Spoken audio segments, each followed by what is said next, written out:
ഇന്ന് നമ്മൾ സിമ്പിളായിട്ടുള്ളൊരു വുഡിൻ്റെ ഡിസൈൻ എങ്ങനെ ചെയ്യാമെന്നുള്ളൊരു വീഡിയോ തന്നെയാണ് ചെയ്യുന്നത്. അപ്പോൾ ഇതിൻ്റെ മിക്സിങ്ങും കാര്യങ്ങളൊക്കെ നമ്മൾ ഇതിൻ്റെ മുന്നത്തെ വീഡിയോയിൽ പല വീഡിയോസിലും നമ്മൾ ചെയ്യാറുണ്ട്. ഇതിൻ്റെ മുന്നത്തെ വീഡിയോയിൽ നമ്മൾ ചെയ്തിട്ടുണ്ട്. നമ്മൾ ടർപ്പൻ്റെ അടുത്ത് എനാമൽ ബ്രൗണും ബ്ലാക്കും ആണ് ഇതിനു വേണ്ടി യൂസ് ചെയ്യുന്നത്. പിന്നെ ഒരു 2 ഇഞ്ച് ബ്രഷ് എടുത്തിട്ട് ഈ ഒരു രീതിയിൽ ഒരു സിമ്പിളായിട്ടുള്ള വുഡ് ഡിസൈൻ ഏതൊരാൾക്കും ചെയ്യാൻ പറ്റുന്ന ഒരു മെത്തേഡാണ് നമ്മളിതിൽ കാണിച്ചു തരുന്നത്. ടർപ്പൻ്റെ ഓവറായിട്ട് എടുക്കരുത്. ടർപ്പൻ്റെ ഓവറായിട്ട് എടുത്താൽ ഇത് മെൽട്ടായിക്കൊണ്ടേയിരിക്കും. അപ്പോൾ നമ്മൾ വിചാരിച്ചതുപോലെ നമുക്ക് വരയ്ക്കാൻ പറ്റണം എന്നില്ല.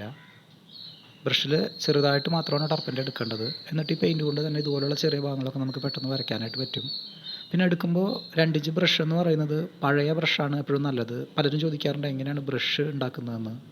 ബ്രഷ് നമ്മൾ വർക്ക് ചെയ്ത് തേഞ്ഞു പോകുന്ന ബ്രഷുകളെടുത്ത് ചെയ്യുന്നതാണ് എപ്പോഴും നല്ലത്. പുതിയ ബ്രഷാണെങ്കിൽ അതിൻ്റെ നാരുകൾ സൈഡിലൂടെ പുറത്തോട്ട് ചാടി പോകാനുള്ള ചാൻസ് ഉണ്ട്.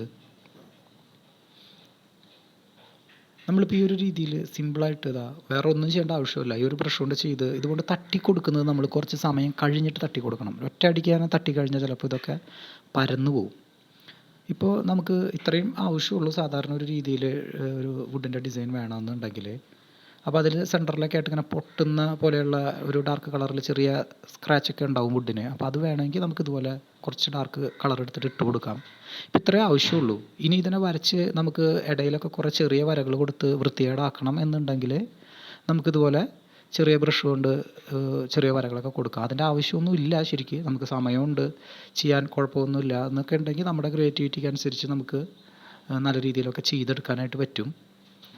അത് ചെയ്യുമ്പോൾ വളരെയധികം ശ്രദ്ധിക്കണം. കാരണം ഇതിനകത്ത് നിന്നൊരു വെള്ള കളർ പോലെ പുറത്തോട്ട് വരാതെ ചെയ്യുന്നതാണ് എപ്പോഴും നല്ലത്. അതിന് ബ്രഷ് വളരെ പതുക്കെ പിടിച്ച് നല്ല സോഫ്റ്റായിട്ട് ചെയ്ത് കഴിഞ്ഞാൽ ആ വെള്ള കളർ അധികം വരില്ല.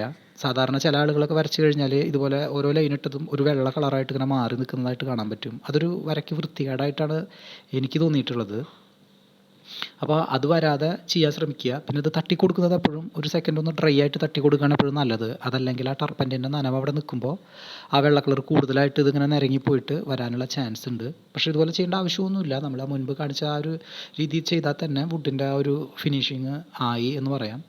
പിന്നെ ഓരോരുത്തരുടെ ഐഡിയയ്ക്ക് അനുസരിച്ച് ചില ആളുകൾക്ക് കുറേ വര വേണമെന്നൊക്കെ ഉണ്ടാകുമ്പോൾ മാത്രമാണ് ഇതുപോലെ ചെറിയ ബ്രഷുകൾ ഉപയോഗിച്ചിട്ട് കുറേ വരകളൊക്കെ ഇട്ട് കൊടുക്കേണ്ടത്. പിന്നെ ഈ വുഡിൻ്റെ ഇടയിലൊക്കെ ഉണ്ടാകുന്ന ഈ ചെറിയ പൊട്ടലുകളൊക്കെ വേണമെങ്കിൽ ഇതുപോലെ ബ്രഷിൻ്റെ ബാക്ക് സൈഡ് കൊണ്ടോ അതല്ലെങ്കിൽ എന്തെങ്കിലും ഈർക്കിളിയോ മറ്റുള്ള സാധനങ്ങളൊക്കെ